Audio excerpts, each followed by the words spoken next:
The following program deals with controversial subjects. The theories expressed are not the only possible interpretation.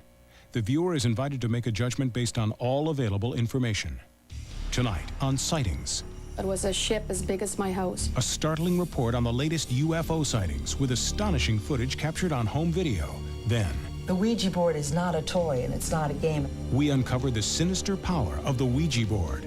And is an alien space station casting this shadow across the lunar surface?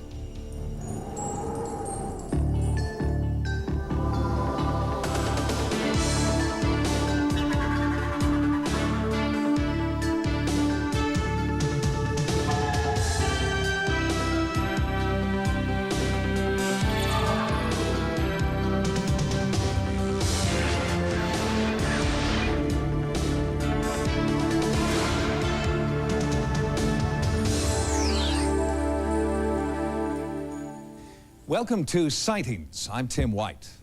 Tonight, an unprecedented review of the best UFO footage that we've received since Sightings first began asking for your videotapes. Out of the hundreds of photos and tapes that we have received, only a few can truly be called UFOs. Most of the material has been dismissed by our investigative team as conventional aircraft, atmospheric phenomena, or hoaxes. But there are some that defy explanation, even by the experts who make it their business to study UFOs. Tucson, Arizona. Topeka, Kansas. Bellevue, Wisconsin. Gulf Breeze, Florida. Branford, Connecticut. New Boston, New Hampshire. Kanazawa, Japan. Carp, Ontario. Something is happening in the skies above these cities, and it's being captured on videotape. It was a ship. It was a ship as big as my house. It was a total feeling of awe and knowing that I was looking at something that I didn't know what it was. I think there's no doubt about the fact that it's the most dramatic thing and the most astounding thing, the most important thing that could happen here on Earth. In Branford, Connecticut, George Bennett was videotaping a high school football game when this beautiful sunset caught his attention. But watch what appears unexpectedly on the left-hand side of the screen.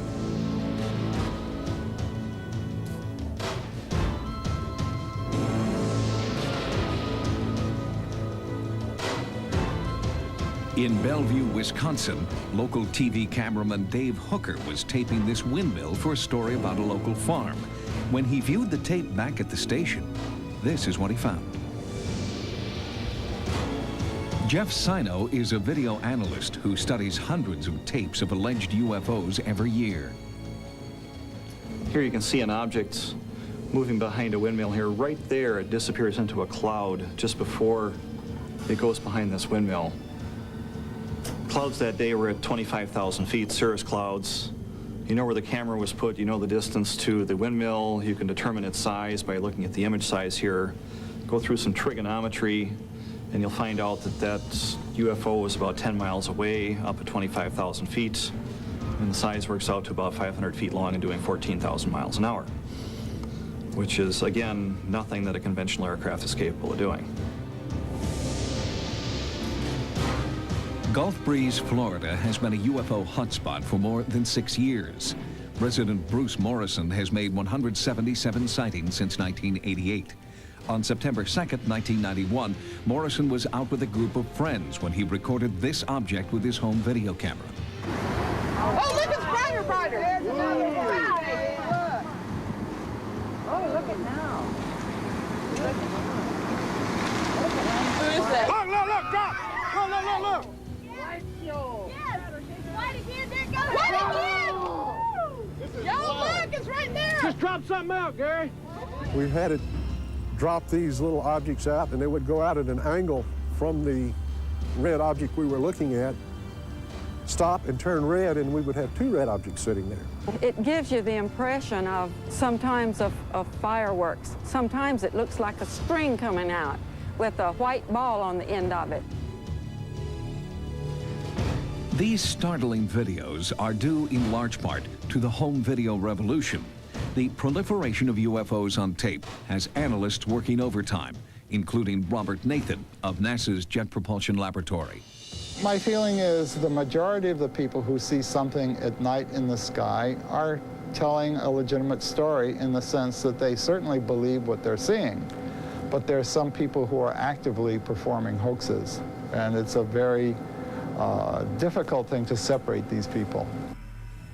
This is a rare daytime sighting recorded in Kanazawa, Japan.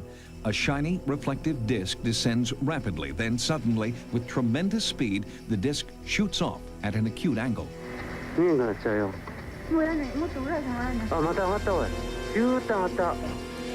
Watch closely as the camera zooms in.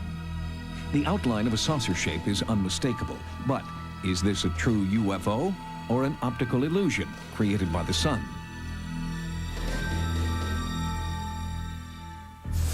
On August 19th, 1991, in the town of Carp, on the outskirts of Ottawa, Ontario, an anonymous videotaper shot some of the most compelling UFO footage ever recorded. In February of 1992, I received a rather unusual package in the mail. It included a videotape and a series of documents. It was postmarked from the Ottawa, Ontario area without a return address. The documents and the label on the videotape made reference to an individual by the name of Guardian as the author. The videotape shows what appears to be a disc-shaped object landing in a field behind the house of Diane Labinek. She was an eyewitness to the phenomenon. On my property, I've seen lots of bright flames. They were not like spreading fires. There were more individual flames going extremely high, and a lot of smoke. I saw this bright light. Right on top of it was like a beak, and it was blue light pulsing, and it had a light right on the bottom and a light right in the middle of it. And I seen a ship just coming down over the tree and going very closer to the flames. That night was a very traumatic night for me. I can always remember that night. It will never be forgotten. Dr. A.J. Quarrington is one of the Labinek's neighbors. He also witnessed the UFO. I looked out the back window, and in the sky was a great golden globe with a thin red rim. The only thing that came to mind quickly was that it was lightning, but I'd never seen lightning in a circular form. There you can get some indication that you're looking underneath with lights on it, and then see a surface on the top here. This is a freeze frame here. You can see some indication of a bottom, and then actually from the glow behind it, you get kind of a silhouette of the shape of it. So from this aim, you can see some indication that there's a solid craft there that you can see the top of and also see something underneath. But at least there is the hint of a cylindrical object here. One of the first things that we found when we located the site way at the back of the field down there by the tree line was that there was one specific area, a circular pattern really, where all of the plant life had been exposed to some form of radiation. And by that I mean it just kind of melted. Real healthy bushes just melted to the ground. The footage was so compelling, we went straight to the Canadian Air Force, trying to rule out the possibility that the UFO is a secret military craft. The events described, shown, do not match any of Canadian airplane movements or helicopter movement. It wasn't an ordinary airplane, and it wasn't just an ordinary light. It was something more than that. It was a ship. It was a ship as big as my house. Too many of them appear to be honest people. Too much of the data is too difficult to fake. It gets to the point when you have 40,000 reports of UFOs per year, of which about a quarter of them aren't easily explainable. To assume that all of those are misidentifications, frauds, hoaxes, secret aircraft just doesn't add up. Since our report, Bob Exler has had additional phone conversations with Guardian, the mysterious UFO cameraman. He said he is holding more videotape of the Ottawa UFO, and we hope to bring you that footage on a future edition of Sightings. Coming up, The Ouija board is not a toy, and it's not a game. these servicemen claim their Ouija board told them to go AWOL. We uncover the sinister side of Ouija next. What do you think? Is the Ouija board a harmless toy or a pipeline to untapped psychic power? It's marketed as a game, and the manufacturer claims no connection with the paranormal. But others believe that Ouija boards have been known to make startling predictions. There are even some people who claim the Ouija board has changed their lives forever. The Ouija board is not a toy and it's not a game, and I'd like very much to see it taken out of toy stores. Unfortunately, there are many negative experiences with Ouija boards, just as there are positive ones. I mean, I felt like I was being raped. Well, when I first started using the Ouija board, it was just for fun. And then about a year ago, I took it out and something happened. And I got scared and I put it away. And I went to bed. It was about 1:30. I kept feeling like there was something or someone in the room. And I tried to get up and I was pushed down. This tremendous force on my chest was picking me up and throwing me back down again. I felt like I was being attacked. I grabbed the sheets and I tried to hold down to the bed, but I couldn't. I mean, I felt like I was being raped. The Ouija board, in one form or another, has been used for centuries by many different cultures. The first recorded use was in 479 BC, when a Ouija-like instrument was used in China to communicate with spirits of the dead. The contemporary Ouija board hit the U.S. market in the mid-1890s and was originally called a witch board. Imagine, if you will, that the Ouija board is like a dimensional doorway. In using the board, you basically open yourself up as a receiving station. You can get something positive or you can get something extremely negative. Some experts dispute its paranormal significance and suggest a more down-to-earth explanation. Not all contacts on the Ouija board come from the spirit world. A lot of them are operated through the subconscious or unconscious minds of the operator or operators. The Ouija board is a mechanical device which is used to facilitate automatism. And automatism is where a part of the body or the mind does something that is unconscious. In utilizing a Ouija board, the planchette can be moved by changes in the muscular tension of the people who have their fingers on the planchette. And that muscular tension can be controlled by one's subconscious or unconscious mind. Perhaps the most bizarre case involving the use of a Ouija board occurred 2 years ago in Augsburg, Germany. 6 U.S. Army enlisted personnel, analysts with high-level security clearances, claim messages from a Ouija board encouraged them to risk their careers and imprisonment to carry out the directions of the board. Only now have 2 members of the group agreed to come forward. Basically went to the Ouija board out of frustration to find answers about ourselves and other things. Davis claims the Ouija board's responses were almost immediate and that they spelled out the details of impending worldwide disasters. In a period of about 6 months, we really only used the board 7 times. The entities predicted to us the Gulf War in May of 1990, 3 months before it happened. As we got more involved with using the board, the information that we had received reached levels beyond our imagination. Over a 6-month period, the group recorded predictions that foretold increasingly catastrophic events.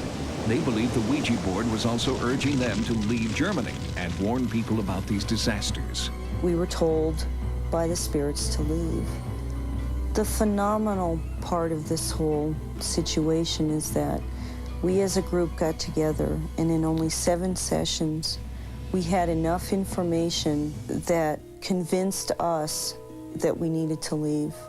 On July 3rd, 1990, all 6 soldiers went AWOL.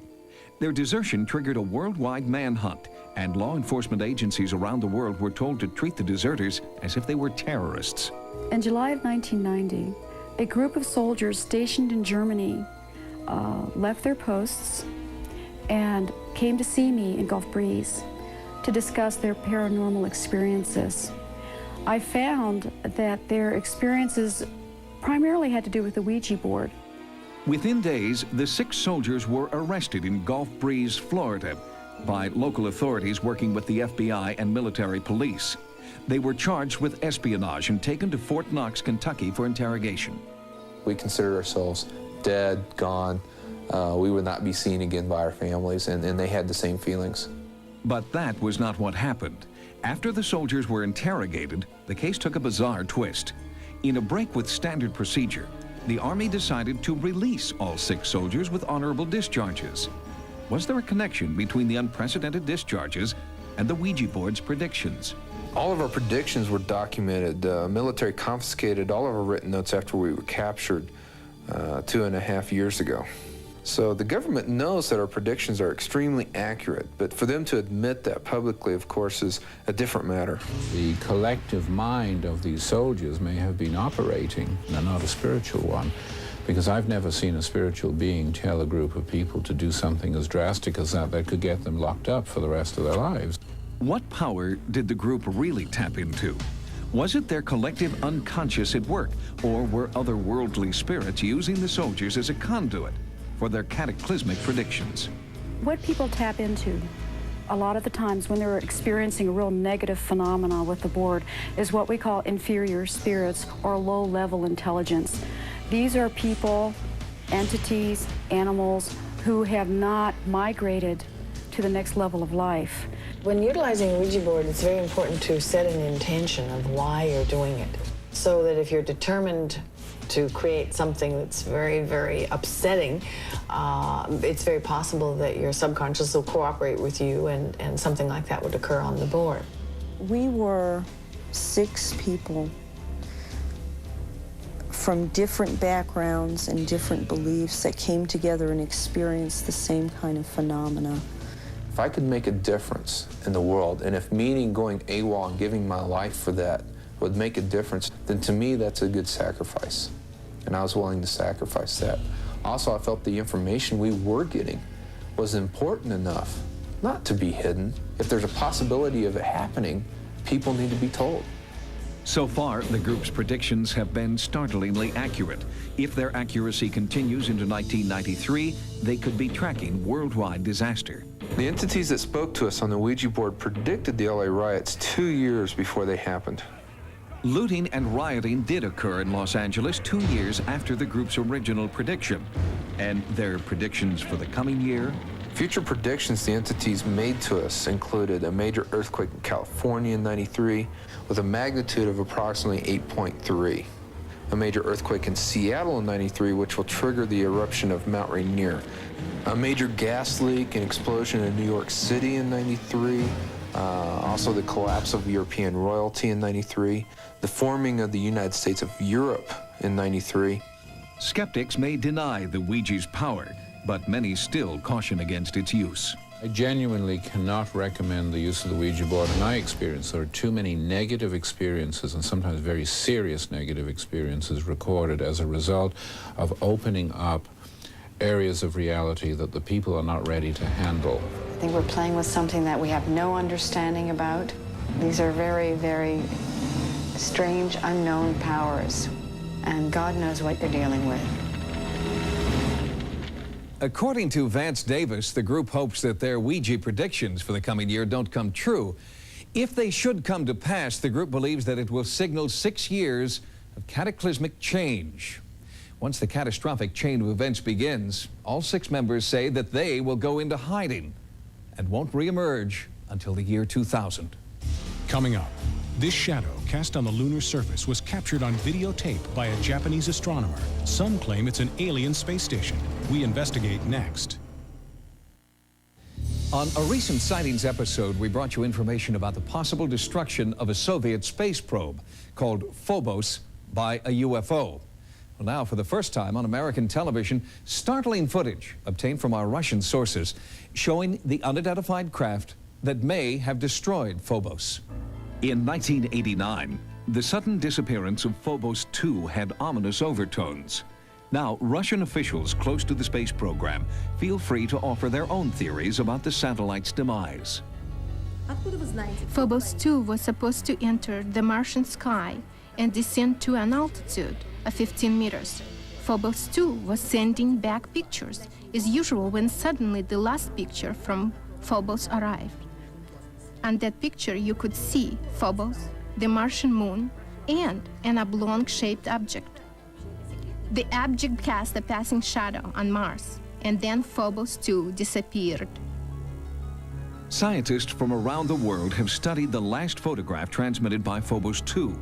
The oblong image shown here has been estimated to be at least 25 kilometers in length, nearly 13 miles long. Many believe that Phobos 2 photographed an immense alien craft. Now, nearly 4 years after the disappearance of Phobos 2, this footage, shot by a Japanese astronomer, may help explain the mystery. The footage shows a moving object, casting a shadow on our own moon's lunar surface. It appears here on American television for the first time. We have not rejected the possibility that a spacecraft took Phobos 2. There is footage of a craft of a great length that flew over the lunar surface at the speed of over 200 kilometers per second. Can you imagine that? A huge space station moving that fast? I believe this is an immense UFO mothership, which may have taken Phobos 2. It's frightening, in fact. The day before Phobos 2 was launched, the senior designer of the project received a phone call. A steely male voice said, "Don't launch Phobos 2, or it will be destroyed by a large saucer." We all got a cold chill from this warning. Could there be an immense UFO traveling through our solar system, ready to destroy any and all satellites that get too close for comfort? It is indeed a very chilling thought. If you photographed or videotaped what you believe to be a UFO, or if you've experienced any type of paranormal activity, our Sightings investigative team wants to know about it. If you've had a paranormal experience, call our Sightings hotline at 1-900-740-SIGHT. That's 1-900-740-SITE. Each call 75 cents a minute, average call lasts 2 minutes, and you must be 18 years or older. Again, the Sightings hotline is 1-900-740-7483. Join us next time for new investigations into the unexplained. For Sightings, I'm Tim White. Spend Valentine's Day with the ones you love and catch special appearances by Martin Lawrence all night long, Sunday on Fox. Now stay tuned for another episode of Sightings next.